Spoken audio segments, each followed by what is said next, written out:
नमस्कार। मैं वही सवाल कराता हूं जो बार बार परीक्षा में पूछे जाते हैं। हर एग्ज़ाम में ये बहुत ज़्यादा सवाल पूछे जाते हैं और आप इन्हें बिना पेन उठाए हल कर सकते हैं यदि आपने प्रैक्टिस की है। चलो अब हम शुरू करते हैं। देखिए, ये सवाल है जो RRB जेईई में 2019 में पूछा गया था और मैंने इसका पार्ट 2 बनाया है। उसमें मैंने डिटेल में बताया था। देखिए, एक सवाल को कई तरीके से एग्जामिनर पूछता है। देखिए, मैंने उसमें भी आपको बताया था कि किस तरीके से एग्जामिनर पूछता है और किस तरीके से आप हल कर सकते हैं। देखिए, इसमें लगा एक पुस्तक का मूल्य पहले 25% बढ़ाया गया, फिर उसे 20% कम कर दिया गया है। इसके वास्तविक मूल्य में होने वाला परिवर्तन क्या है? ये RRB जेईई 2019 में पूछा गया था। देखिए, ये इसका फार्मूला है। देखिए, किताबों में मिलेगा यहाँ पे प्लस और माइनस का निशान होता है, इस तरीके से मिलेगा। लेकिन ये यहाँ पे प्लस ही प्लस का निशान लेते हैं और जो भी संख्याएं होती हैं प्लस में होती है तो उन्हें प्लस में ले लेते हैं और माइनस में होती है वो माइनस में ले लेते हैं।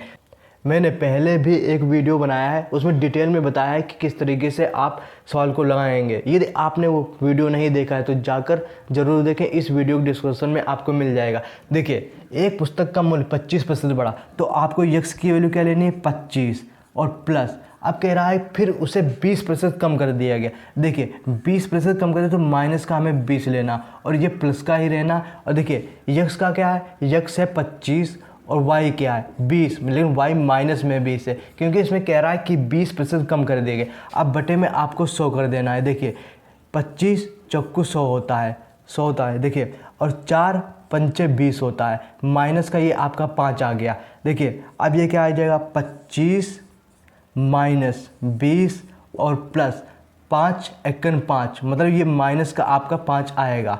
देखिए 25 और माइनस 20, इसे जब घटाएंगे 25 में 20 तो कितना आ जाएगा? आपका 5 आ जाएगा। और ये प्लस और माइनस है तो यहाँ पे माइनस का 5 आएगा, इक्वल टू आपका 0 आ जाएगा। इसका मतलब क्या है? इसका मतलब आपका बी ऑप्शन सही है कि कोई परिवर्तन नहीं होगा। अब देखिए, मैं आपको दूसरा तरीका बताऊंगा स्वमान के, और एक अनुपात वाला आपको तरीका बताया था वो भी मैं आपको इस वीडियो में बताऊंगा। देखिए, इससे पहले मैं बता देता हूं कि माइनस गुणा माइनस इक्वल टू प्लस हो जाता है और जब प्लस गुणा माइनस बराबर माइनस ही रहता है। इसे आप इस तरीके से भी लिख सकते हैं, माइनस गुणा प्लस इक्वल टू माइनस ही रहता है। देखिए, ये आप लोगों को बेसिक पता होना चाहिए और मैंने इसका पार्ट 1 बनाया है। इसी तरीके की अमेजिंग वीडियो देखने के लिए अपने YouTube चैनल इंटेंशन एकेडमी को सब्सक्राइब करें। अब मैं आपको दूसरा तरीका बताता हूँ सौ मान के आप किस तरीके से हल करेंगे। उसमें कह रहा है कि इसके वास्तविक मूल्य, मैंने माना इसका वास्तविक मूल्य 100 रुपये था।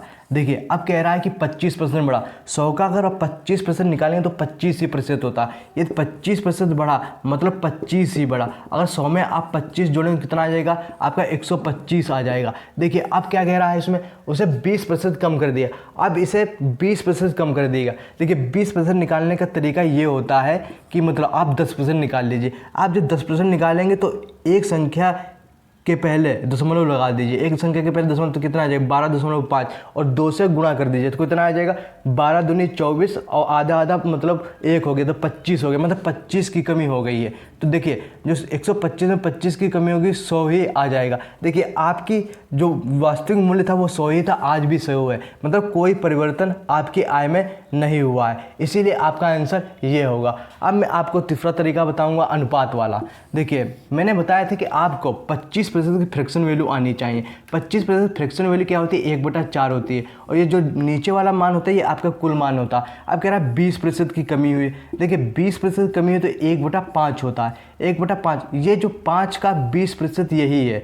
देखिए, और ये माइनस में आया है, ये प्लस में आया है क्योंकि यहाँ पे कह रहा है 25% बढ़ाया गया है। देखिए, आप उस सवाल को किस तरीके से अनुपात से हल करेंगे। देखिए, उसका मूल्य जो था 4 रुपये था, आज कितना हो गया है? 5 रुपये हो गया, क्यों? 4 में 1 जुड़ गया है, 4 में 1 जुड़ा है तो 5 आ गया, ये 25% बढ़ाया गया। अब कह रहा है कि उसकी आय पहले 5 थी लेकिन अब घट गई है तो कितनी बच गई? 4 आ गई है। अब देखिए, इनकी आपको गुणा कर देनी है। 5 चक्कू 20 होता है, अब देखिए 5 चक्कू 20 होता है। आप यहीं से लगा सकते हैं कि देखिए, उसकी आय पहले 20 थी और बाद को भी 20 है, मतलब कोई परिवर्तन नहीं हुआ है। आप इसे 100 भी मान सकते हैं। देखिए, 100 बना लीजिए। 100 का मतलब 5 से गुणा करनी पड़ेगी, यहाँ भी 5 से आपको गुणा करनी पड़ेगी तो कितना आ जाएगा? 100 आ जाएगा और यहाँ भी 100 आ जाएगा। तो आपकी आय में कोई परिवर्तन नहीं है, ये आपका आंसर आ गया है। ये जो आपकी वैल्यू आती है, ये जो इनिशियल वैल्यू आती है, इनिशियल वैल्यू का मतलब प्रारंभिक वैल्यू होती है और ये अंतिम वैल्यू आती है।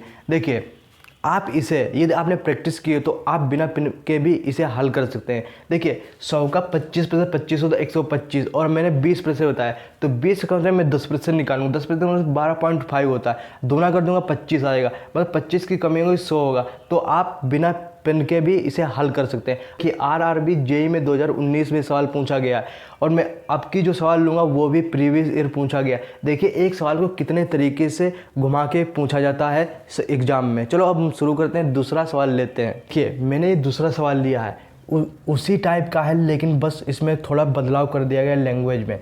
20% तक किसी वस्तु की कीमत को कम करने पर 20% बिक्री में वृद्धि होती तो अर्जित राजस्व पर क्या प्रभाव पड़ेगा। ये आपका आरआरबी ग्रुप डी 2018 में पूछा गया था। रेलवे में ग्रुप डी के पेपर में 2018 में ये आपका क्वेश्चन आया था। देखिए आप इसे सूत्र किस तरीके से लगा सकते हैं। देखिए मैं आपको सूत्र बताया, x plus y plus x गुणा वाई बटे में 100।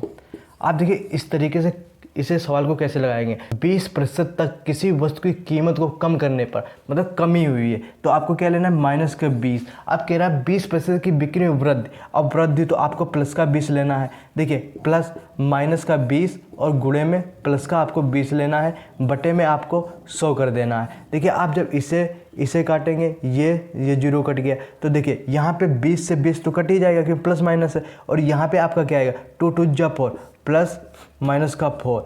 देखिए ये जब इसकी आप गुणा करेंगे तो माइनस का 4 ही आएगा, मतलब 4% की आपके इस सवाल में कमी हुई है। इसका मैं एक और तरीका बताता हूँ जो सूत्र होता है। देखिए यहाँ पे कह रहा है 20%, जब संख्याएं बराबर हो, मतलब कि यक्स प्रतिशत की वृद्धि हुई और यक्स प्रतिशत की कमी हो, तो इसका एक फार्मूला होता है, उसमें हानि सदैव आती है। देखिए फार्मूला इसका होता है यक्स स्क्वायर बटे 100, और ये कमी ही आती है हमेशा। आप इसे याद कैसे रखेंगे। देखिए जब भी सवाल में हो कि यक्स प्रतिशत की वृद्धि हो और यक्स प्रतिशत की कमी हो, तो आप ये फार्मूला याद रख सकते हैं। देखिए यहाँ पे कहता है कि 10% की वृद्धि और 10% की कमी हुई, तब भी यही लगता है। याद रखना कि संख्याएं ये बराबर होनी चाहिए, तभी ये फार्मूला लगेगा। देखिए अब आप कहेंगे कैसे लगेगा। देखिए 20 ठीक का होल स्क्वायर बटे में आप 100 कर दीजिए, आप कितना आ जाएगा। देखिए यहाँ आ जाएगा 400 बटा 100 आ जाएगा आपका। 20 का होल स्क्वायर खोलेंगे जब, ये और ये 1 2 कट गए, तो कितना आ गया आपका, 4% की कमी आ गई। आप डायरेक्ट इस फार्मूले से निकाल सकते हैं और बिना पेन पेपर उठाए आप इस सवाल को हल कर सकते हैं। अब मैं आपको वो भी अनुपात वाला भी तरीका बताऊंगा और 100 मान के भी बताऊंगा। 2022 में बहुत सारी गवर्नमेंट जॉब निकली और मैंने उनकी प्लेलिस्ट बना दी। जब आप हमारे प्लेलिस्ट के सेक्शन में जाएंगे तो आपको वहाँ पे मार्च 2022 में जितनी भी गवर्नमेंट जॉब निकली उसकी प्लेलिस्ट आपको मिल जाएगी। आपको सारे वीडियो जरूर देखने हैं। अब चलो देखो 100 मान के मैं आपको बताता हूँ। देखिए माना उसका राजस्व 100 था, अब कह रहा है कि 20% की जो है कमी हुई। 100 का 20% 20 ही होता है। अब आपको सीधे 20 की कमी ही कर देनी। अब कितना आ जाएगा, 100 में अगर 20 घटाएंगे तो 80 आ जाएगा। देखिए 20% कमी हुई। अब इसमें कह रहा है कि 20% की वृद्धि हुई। देखिए फिर से 20% की वृद्धि हुई है, तो आप देखिए जब इसका आप 20% निकालेंगे तो क्या आएगा। देखिए प्लस 20%, मतलब जब 20% आप निकालेंगे तो 8 दूनी 16, एक एक जीरो कट जाएगा, मतलब 16 की वृद्धि होगी, तो कितना आ जाएगा 96। उसका राजस्व पहले 100 था लेकिन आज 96 हो गया, तो कितने की कमी हुई आप लोग बताइए। देखिए कितने की हुई, 4 की कमी हुई। कितने की हुई है, 4 की कमी हुई है। अब मैं आपको अनुपात वाला तरीका बताऊँगा। देखिए 20% की फ्रिक्शन वैल्यू कितनी होती है। 20% फ्रिक्शन वैल्यू जो होती है वो होती है 1/5 होते, और कह रहा है कमी हुई तो ये माइनस का ऊपर आएगा। अब यहाँ कह रहा है वृद्धि हुई है तो 20% फ्रिक्शन वैल्यू 1/5 होते, लेकिन यहाँ पे ये प्लस का आ जाएगा। देखिए अब 5 थे उसका राजस्व, यहाँ 4 हो गए, कमी हो गए। अब 5 थी उसका राजस्व, अब यहाँ कितना रहेगा, उसका 6 हो गया। देखिए 55 25 और 6 चौक 24। अब इसे आप 100 मान बना सकते हैं, या तो आप इस तरीके से हल कर सकते। देखिए कितने की कमी हुई है यूनिट में, देखिए एक की कितने पे हुई है, 25 पे, गुणे में आपको 100% से गुणा कर देनी है। देखिए 25 चक्कू 100, मतलब 4% की कमी हुई, आपका आंसर आ गया। मैं आपको इसमें ये सिखाना चाह रहा हूँ कि एग्जामिनर देखिए एक सवाल को कितने तरीके से पूछता है,